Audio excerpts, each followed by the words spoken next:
Former South Australian Premier Rob Kerrin and Will Goodings are your hosts for Rural Live TV, Mondays and Thursdays from 1 p.m. Australian Central Time on AustraliaLiveTV.com.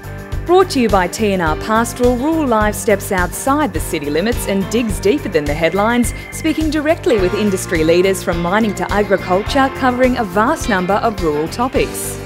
If you're after the latest rural news, weather, technology and market updates with a wealth of knowledge and experience, then log on to Rural Live TV, brought to you by TNR Pastoral, Mondays and Thursdays from 1 p.m. on AustraliaLiveTV.com. Welcome back to Rural Live TV. Thanks to TNR Pastoral. Well, Rob, it must have been music to the ears of table grape growers. A new trade agreement was struck between Australia and China, allowing the export of grapes to mainland China. Of course, been to Hong Kong previously, but now mainland China is open as a market. Nick Muraca is the chairman of the Australian Table Grape Association. Nick, you must be absolutely delighted by this news. Yep, you're absolutely right. It's taken a long time and a lot of work. Well, can you tell us a little bit about the history of your overtures with the Chinese, Nick, and some of the difficulties you've had to open that market up? It hasn't really been difficulties, but just a long time involved and a lot of commitment. It started 8 years ago. We formally lodged an application with China, with the Chinese authorities, to gain market access. Our application sat there for 2 years. We didn't do anything. The industry didn't have the money to pursue it. And I guess the Chinese didn't do much with it either. Yeah. Then 5 years ago, or a bit over 5 years ago, when the industry organisation had money to pursue these matters, myself and Jeff Scott, our CEO, went over and made our initial visit to China to see where it was going. And lo and behold, within only months, we were issued a pest list, which gave us the basis of something to start working on. I think it's been 8 or 9 trips back to China later, many relationships, many friendships, and here we are on the 11th of the month. We were notified by Biosecurity Australia, who are the organisation that do the negotiating for us, that China had actually signed our protocol. Fantastic. And we're absolutely thrilled. Yeah, well, that's well done, Nick, because getting to the Chinese market does take a lot of relationship building and lots of banquets and whatever else, so you've obviously done a great job. Given the size of the Hong Kong market and the number of people in Hong Kong versus China, the sky would be the limit for this, I would think. Look, that's absolutely right. However, one of the things I'd really like to stress is that there is a potential for growth in the industry. However, we don't want to put the cart before the horse. We've got to make sure that if growth is to occur, it needs to be measured growth. While we have formal access, there needs to be relationships built between our exporters and the Chinese importers. And while there is relationships with the people in Hong Kong, we're now talking, as you said, mainland China, Beijing, Shanghai, Shandong province, all those areas. And relationships and business relationships are going to have to be built before we can grow the industry. But that will happen. Yeah, look, it is a difficult market to go into, but I think probably over the last decade with the the movement in of some of the big supermarket chains, it does get a little bit easier than it previously was. But there's still a lot of work to do, no doubt. And this is what's exciting for us, that while there may have been fruit, or there was fruit going in from Hong Kong into China, we can never pursue any of the supermarket type outlets because we didn't have legal access. We didn't have formal access. But now we have, and I'm sure that those avenues are going to be pursued. Yeah, well, that's terrific. With the marketing, will it be on just a company-by-company basis, or will there be an effort to go in as an Australian table grape industry? No, I'm sure the ATGA will perhaps work on a logo or a brand, but there is no idea or suggestion of single desk selling or anything like that. It'll be individual importers dealing with individual exporters.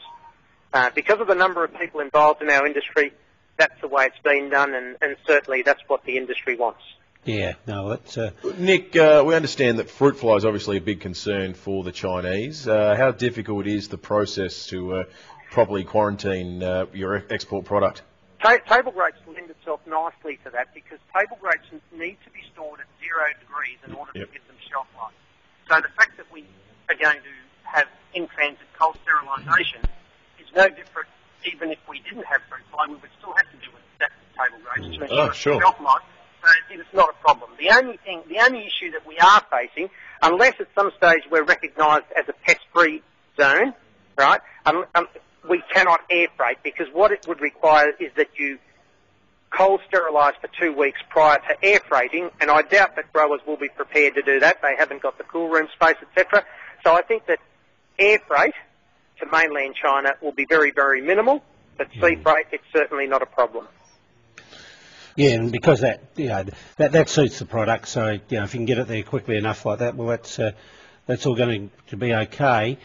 Interesting week for the industry, Nick, because most of the industry is around Mildura, and the Murray-Darling people come to Mildura on Wednesday.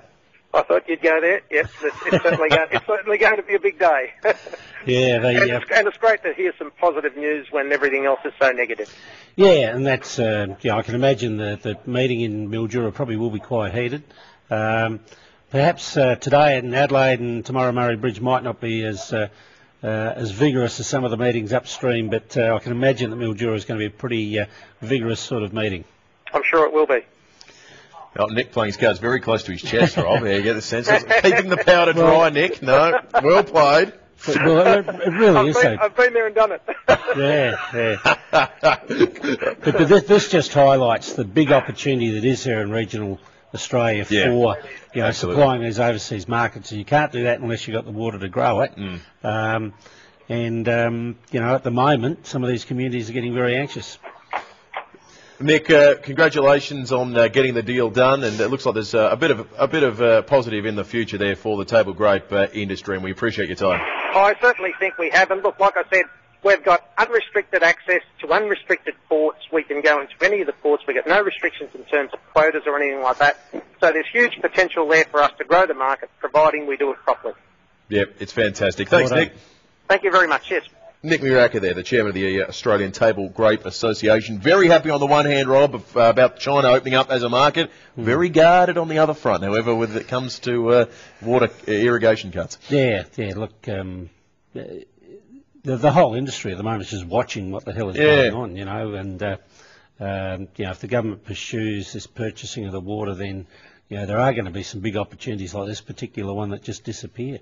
Well, is that a risk? Is that a realistic risk? All this work's been done, this groundwork to develop an export target there. Now, do they legitimately face a risk of not being able to fulfil that? Oh, yeah, because, look, at the moment, really, what they're looking with China is an opportunity for real, enormous growth.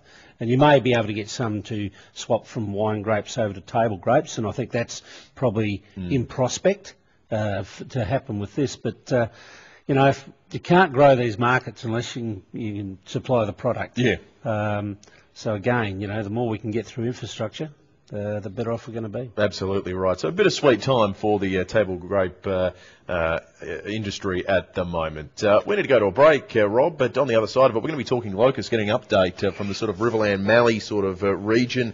Malcolm Biley is our man on the ground who'll give us an update about exactly what is taking place in the beginning of some spraying in an area sort of last week. I guess it's happening sporadically right across the country at the moment. Yeah, look, the northern area has kicked off almost a month or about a month now since they did their first spraying there. But certainly the Riverland has more so clicked in since mid last week. I see a couple of the news reports last week of a bit of crop damage in the Riverland or the Mallee. So hopefully over the last few days they've been able to knock a lot of locusts over. Well, we'll put the question to Malcolm after the break. You're watching Rural Live TV thanks to TNR Pastoral.